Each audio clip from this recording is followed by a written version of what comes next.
दोस्तों, मुगलों का हरम क्या होता था, आज इसके बारे में पूरी जानकारी देने वाले हैं, तो वीडियो को पूरी देखें। हरम के नियमों के मुताबिक केवल बादशाह या फिर चिकित्सक ही हरम के अंदर प्रवेश कर सकते थे, यानी कि इनके अलावा कोई भी अन्य मर्द हरम के अंदर नहीं जा सकता था। हरम में रह रही किसी भी महिला के साथ मुगल बादशाह संबंध बना सकता था, ये संबंध जायज़ हों या फिर नाजायज़। मगर उन महिलाओं में से किसी भी महिला को गैर अन्य मर्द को देखने तक की भी इजाज़त नहीं थी। दोस्तों, हरम के बारे में बहुत सारे ऐसे रहस्य हैं जो कुछ लोग ही जान पाए और उन्होंने अपनी लेखनी के माध्यम से इन रहस्यों को आम जनता तक पहुंचाया। प्यारे दोस्तों, आज इन्हीं रहस्यों के बारे में बात करने वाले हैं, तो आप चैनल को सब्सक्राइब जरूर करें। दोस्तों, वैसे तो हरम में रह रही सभी महिलाओं को खाने पीने की, रहने सहने की, सजने संवरने की पूरी आज़ादी थी, लेकिन कई महिलाओं को यौन सुख की प्राप्ति नहीं हो पाती थी। और वे महिलाएं यौन सुख की प्राप्ति के लिए क्या किया करती थी? दरअसल हरम एक ऐसी जगह थी जहां महिलाएं एक बार प्रवेश कर लेती थी तो वहां से उनके लिए निकलना नामुमकिन था। यानी कि आज की भाषा में बात की जाए तो यह एक ऐसी जगह थी जहां पर महिलाओं को किडनैप करके रखा जाता था। बस फर्क इतना था कि यहाँ सभी प्रकार की सुख सुविधाएं मिलती थी, केवल एक सुख की। हरम में रह रही कुछ महिलाओं के साथ ही बादशाह संभोग कर पाता था, जबकि अन्य महिलाएं बहुत ज़्यादा परेशान हो जाती थी और वे परेशान होकर अन्य मर्द को देखने के लिए उत्सुक हो जाती थी।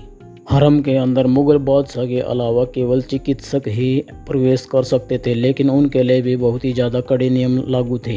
हरम की सिक्योरिटी के लिए हिजड़ों की एक फौज तैनात की गई थी। उस लेखकों ने अपनी किताबों में लिखा कि जब चिकित्सक बीमार महिला का इलाज करने के लिए हरम में प्रवेश करते थे तो उनका शरीर सिर से लेकर कमर तक कपड़े से ढक दिया जाता था और हिजड़े उनको बीमार महिला के कमरे तक ले जाते थे।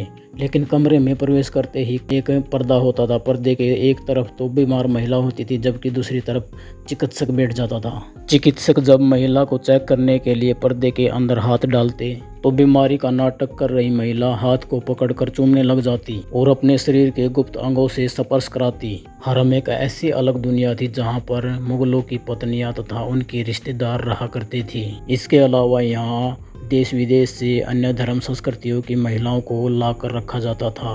हरम में रह रही जिन भी महिलाओं के बच्चे हो जाते थे उनकी शिक्षा का प्रबंध भी हरम के अंदर ही किया गया था। इसके अंदर ही सामान खरीदने के लिए बाजार भी लगाए जाते थे, जिनको महिलाओं और हिजड़ों के द्वारा लगाया जाता था। हरम इतना बड़ा होता था कि बादशाह को भी इसका चक्कर लगाने में कई महीने लग जाते थे। कई बार बादशाह यहाँ अपना शाही काम किया करते थे ताकि उन्हें कोई भी बाधा न हो। इनमें से कई दासियां तो ऐसी थी जिनको यौन सुख का मजा ही नहीं मिल पाया। यहाँ तक कि बादशाह की मृत्यु के बाद भी उन्हें हरम छोड़ने की अनुमति नहीं थी।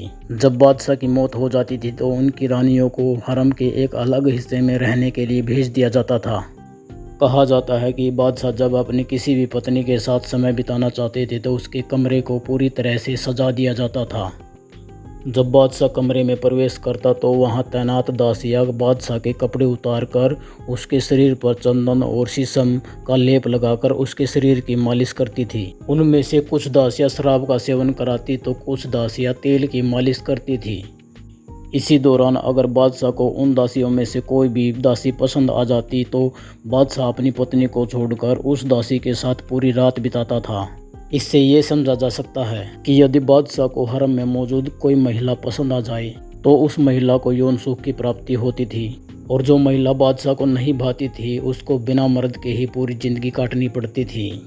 दोस्तों, वीडियो को लाइक शेयर कमेंट करें और चैनल को सब्सक्राइब करें। धन्यवाद दोस्तों।